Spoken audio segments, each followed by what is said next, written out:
السلام علیکم ناظرین، آپ دیکھ رہے ہیں کراس فائر اور میں ہوں محمد نوشاد علی۔ ناظرین، بانی پی ٹی آئی کی جو بہن ہیں عظمیٰ خان، انہوں نے کل ان سے ملاقات کی۔ ملاقات کے بعد جب وہ ڈیالہ جیل سے باہر آئیں تو انہوں نے میڈیا سے بھی بات کی، انہوں نے بانی پی ٹی آئی کے تندرست ہونے کی نوید سنائی۔ ساتھ ہی انہوں نے یہ کہا کہ انہیں جو بانی P T I Imran Khan صاحب نے یہ فرمایا کہ جی ان کو ذہنی اذیت دی جا رہی ہے آئسولیشن میں رکھ کر۔ جو ان کی دوسری بہن ہیں علیمہ خان صاحبہ، ان کا ایک سوشل میڈیا پر چنک وائرل ہوا جو کہ اسکائی نیوز کو انٹرویو دیا انہوں نے۔ یلدا حکیم صاحبہ ہیں جو اینکر پرسن ہیں اسکائی نیوز کی، لیکن وہ ایک ویڈیو جو پہلے جسے کہہ لیجئے جس پہ جو وائرل ہوئی وہ اے آئی جنریٹڈ تھی، اس کے اندر کانٹینٹ کو تبدیل کیا گیا تھا۔ لیکن بہرحال جب اصل ویڈیو دیکھی تو اس کے اندر جو ان کا اصل موقف تھا وہ سامنے آیا، وہ وہی تھا جو پاکستان تحریک انصاف کا موقف ہے، اور اس میں پاکستان میں ڈکٹیٹرشپ اور جو اس وقت انسانی حقوق کی بات کی گئی تھی۔ لیکن اس سب کے بعد جو اہم چیز ہے وہ یہ ہے کہ جو سینیٹر ہیں فیصل وارڈا صاحب، ان کی طرف سے بھی ایک ٹویٹ آیا جو کہ جس میں بڑی سخت الفاظ کی جو زبان استعمال کی گئی تھی، اور اس کے اندر خاص طور پر پھر بات کی گئی نہ صرف جو ملاقاتوں پر دوبارہ سے پابندی لگانے کی کہ اگر یہ جو فیملی ہے وہ ملاقاتیں کرے گی اور سیاسی بیانات جاری کرے گی تو نہ صرف ان پہ پابندی لگے گی بلکہ اگر وکلاء حضرات بھی ملاقات کرنے کے بعد کوئی سیاسی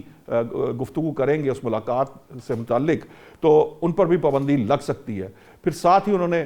پھر سے گورنر راج کی جو گفتگو ہے وہ بھی کی۔ ناظرین، گزشتہ روز ہمارے ساتھ پی ایم ایل این رہنما جو ڈاکٹر سعید الہی صاحب ہے وہ پروگرام میں تھے، اور ان سے جب ہم نے بات کی تو انہوں نے ایک آپشن اور جو ہے وہ فلوٹ کی، تجویز دی، یا ان کے اطلاعات کے مطابق صرف بات گورنر راج کی نہیں، اگر کوئی بہت زیادہ معاملہ بڑھے گا تو جو ڈیفیکشن ہے یا ایک جو جسے کہہ لیجئے کہ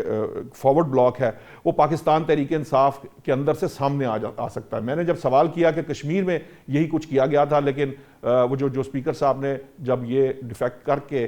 خود وزیر اعظم بنے تو وہ بھی بہت عرصے تک نہیں چل سکے، اب پھر پیپلز پارٹی کو تحریک عدم اعتماد لا کر انہیں ہٹانا پڑا، تو اس سے گورننس تو بہتر نہیں ہو سکتی اور نہ ہی کوئی بہتری شاید صوبے میں ہمیں نظر آئے اگر فرض کیجئے کہ یہ سارا کچھ کیا بھی جائے۔ تو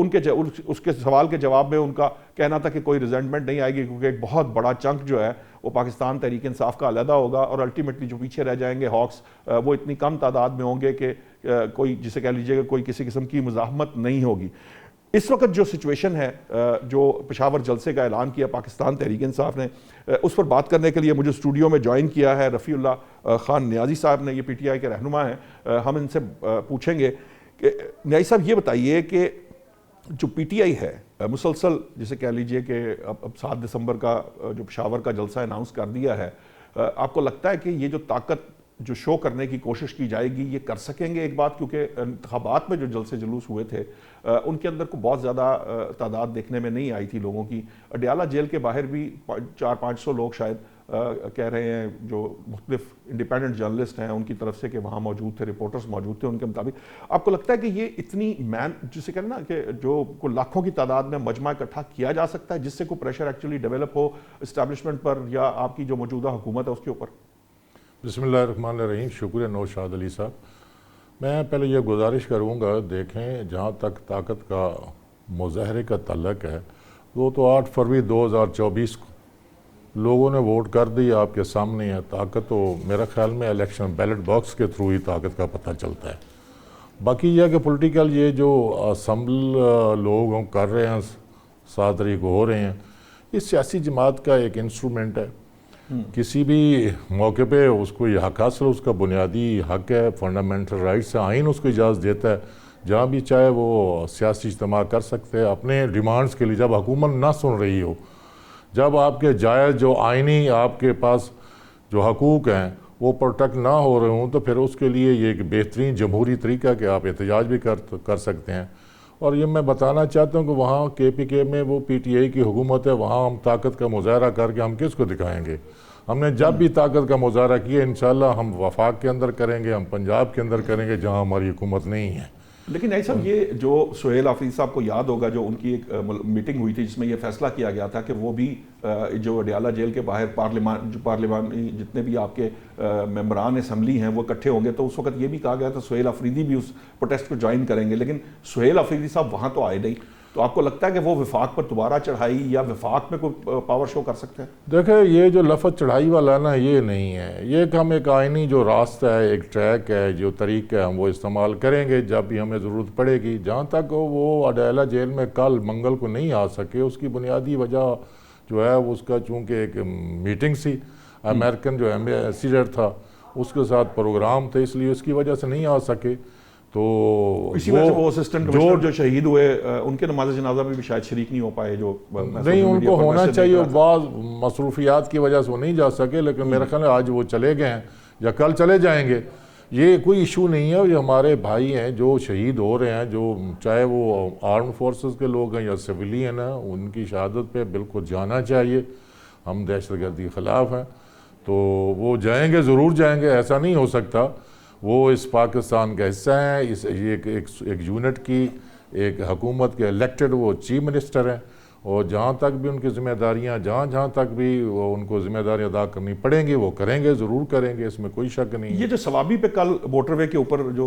روکا گیا تھا یا اس پر ٹیسٹ کر رہے تھے، اس کا کیا فائدہ ہوا؟ موٹر وے روک کر آپ مریضوں کو پرابلم، لوگوں کو پرابلم، اس کی کوئی آپ کو لگتا ہے کوئی پولیٹیکل کوئی اس کا ہے، کوئی سمجھ میں آ رہی تھی کوئی بات کہ وہاں پہ سوابی میں پروٹیسٹ کرنے سے نہ وفاقی حکومت کو فرق پڑا، نہ پنجاب حکومت کو فرق پڑا، نہ کسی اور کو فرق پڑا، انسٹیڈ کہ وہاں کے لوگ جو ہیں وہ خود تکلیف میں آئے، اور انہیں ہی یقیناً برا لگ رہا ہوگا کہ پاکستان تحریک انصاف یہ کیوں کر رہی ہے؟ وہی اس کی میرے خیال میں سوابی جو کے پی کا حصہ ہے، اگر وہاں پہ انہوں نے احتجاج کیا یا اس پہ وہاں پہ جو جلاؤ وغیرہ کیا، آگ شاگ جلائی، میرے خیال نقصان تو نہیں ہوا، لیکن ان کو ایسا نہیں کرنا چاہیے تھا۔ انہوں نے ویسے وہ جو چونکہ ایک ڈیمانڈ تھی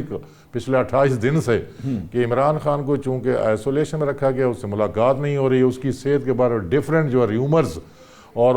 وہ آ رہی تھیں، تو جب ان کی ملاقات ہوگی تو میرا خیال انہیں خوشی کا اظہار کیا، بس اتنی سی بات ہے۔ اچھا یہ بتائیں کہ اب فرض کیجئے کہ یہ ملاقات، فرض کیجئے یہ فیصل واڈا صاحب نے جس طرح سے تھریٹ کیا ہے، اگر پھر حکومت جو ہے وہ ملاقاتیں جو ہیں وہ منع کر دیتے ہیں اور اس کو ملاقات نہیں کر رہے، تو پاکستان تحریک انصاف کا کیا لایا عمل ہوگا؟ دیکھیں نوشاد صاحب، آپ پہلے تو یہ ہے کہ جیل مینول کے مطابق جو کنوکٹڈ پرسن ہے اس کے ساتھ ہفتے میں ایک دفعہ ملاقات جو یہ ضروری ہے، مینڈیٹری ہے۔ اب جنیوا کنونشن اٹھا کے دیکھ لیں، کسی بھی سزا یافتہ قیدی کی ملاقات اس کا ایک حق ہے، آپ اس حق سے آپ محروم کرنا چاہتے ہیں تو مجھے بتایا جائے، جب ملک کی جو عدالتیں ہیں وہ بات نہ سن رہی ہوں، ان کے فیصلوں پہ عمل درآمد نہ ہو رہا ہو، پھر کیا کرنا چاہیے؟ ہمارے پاس ایک ہی احتجاج کا راستہ بچا ہے، اور وہ احتجاج جو ہمیں آئین نے دیا، یا تو پھر آپ ان شکوں کو نکال دیں، یہ جو 19 وہاں پہ اسمبل ہونا یا پروٹیسٹ کرنا۔ ٹھیک، مجھے ذرا بریک کا کہا جا رہا ہے، جب ہم بریک سے واپس آئیں گے تو ہمارے ساتھ جو ہیں آصف باجوہ صاحب مسلم لیگ نون سے، وہ بھی موجود ہوں گے، ان سے بھی تھوڑی بات چیت کریں گے۔ ابھی لیتے ہیں ایک بریک۔